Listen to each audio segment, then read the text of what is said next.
سامعین ناظرین، infection control society آپ کی صحت کے لیے اور آپ کی آگاہی کے لیے مضامین آپ کی سماعت کے لیے پیش کرتی ہے، جن سے استفادہ حاصل کر کے آپ اپنے آپ کو، اپنی فیملی کو، اپنے دوستوں کو مختلف مسائل سے بچا سکتے ہیں اور اپنے فیملی کی حفاظت بھی کر سکتے ہیں۔ ورلڈ کینسر ڈے کے حوالے سے ہم آپ کو معلومات دینا چاہیں گے۔ ورلڈ کینسر ڈے جو ہے 4 فروری کو منایا جاتا ہے۔ عالمی ادارہ صحت کی جانب سے دنیا بھر میں ہر سال 4 فروری کو سرطان کا عالمی دن یعنی ورلڈ کینسر ڈے کے طور پر منایا جاتا ہے۔ اس حوالے سے کوئی نہ کوئی سلوگن یا نعرہ بھی متعارف کرایا جاتا ہے۔ اس سال گزشتہ برس ہی کے سلوگن ڈی بنک دا میتھ کا اعادہ کیا گیا ہے، یعنی توہمات اور مغالطوں سے دور رہیں۔ دراصل دنیا بھر کی طرح ہمارے معاشرے میں بھی اس مرض سے متعلق، کینسر سے متعلق بہت سی واہمیں اور توہمات یا مغالطے پائے جاتے ہیں، جن پر پڑھے لکھے افراد بھی آنکھ بند کر یقین کر لیتے ہیں۔ اس سلوگن کو دہرانے کا مقصد دنیا بھر کے مریضوں کو یہ پیغام دینا ہے کہ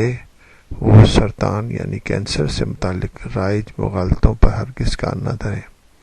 بلکہ مرض کا ڈٹ کا مقابلہ کریں۔ سب سے اہم بات یہ ہے کہ ان توہمات مغالطوں کے بارے میں جو کہ جاہل لوگوں نے پیدا کر دی ہیں اور وہ اس سے فائدہ اٹھاتے ہیں۔ اس میں جعلی حکیم، جعلی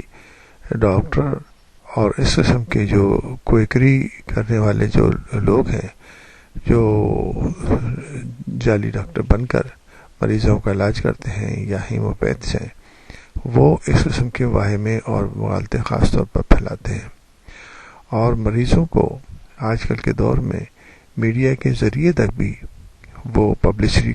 کرتے ہیں، اور پبلسٹی کرنے کے بعد سادہ لوگ افراد ان کے جال میں پھنس جاتے ہیں۔ ان کے طریقہ کار اس طرح کے ہیں کہ ایک دفعہ اگر مریض ان کے پاس پہنچ جائے گا تو اتنے اچھے طریقے سے وہ اس سے پیش آئیں گے اور اس کے بعد اس کو جھوٹی تسلیاں دیں گے کہ یہ مرض تو ہے ہی نہیں، ہم نے اتنے مریضوں کو اپنے علاج سے صحیح کر دیا ہے اور اس طرح آپ بھی صحیح ہو جائیں گے، اس طرح آپ کا علاج جو ہے نا تقریباً 1 سال چلے گا، آپ ہماری میڈیسن استعمال کریں، اور اس طرح وہ اچھا خاصا اماؤنٹ جو ہے مریض سے حاصل کر لیتے ہیں۔ مریض جو ہے وہ اس میں پڑھے لکھے لوگ تک بھی انوالو ہو جاتے ہیں اور وہ بھی یہ سمجھتے ہیں کہ شاید اس طرح ان کو مرض کو، اس کینسر سے جان چھوٹ جائے گی۔ لیکن ہوتا یہ ہے کہ وقت گزرنے کے ساتھ ساتھ کینسر پھیلتا چلا جاتا ہے اور ایک اسٹیج ایسی آ جاتی ہے کہ جب سارے جسم میں کینسر پھیل چکا ہوتا ہے، اس وقت یہ لوگ جواب دے دیتے ہیں اور کہتے ہیں کہ آپ ہاسپٹل چلے جائیں یا کسی ڈاکٹر کے پاس چلے جائیں۔ تو جب وقت گزر چکا ہوتا ہے اور کینسر جسم میں پھیل چکا ہوتا ہے تو اس اسٹیج کے اوپر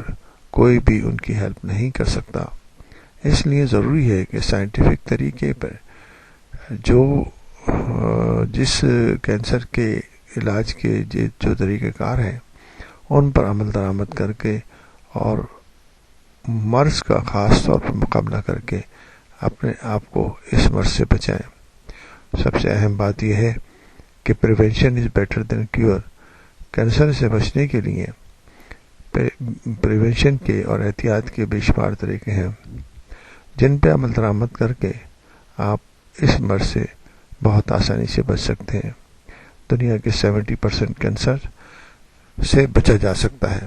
لیکن ارلی اسٹیج میں ڈائگنوسس ہی سب سے بہتر طریقہ ہے جس کے ذریعے ہم اپنے فیملی کو، اپنے آپ کو اور دوسرے لوگوں کو، دوستوں کو ہم اس مرض سے بچا سکتے ہیں۔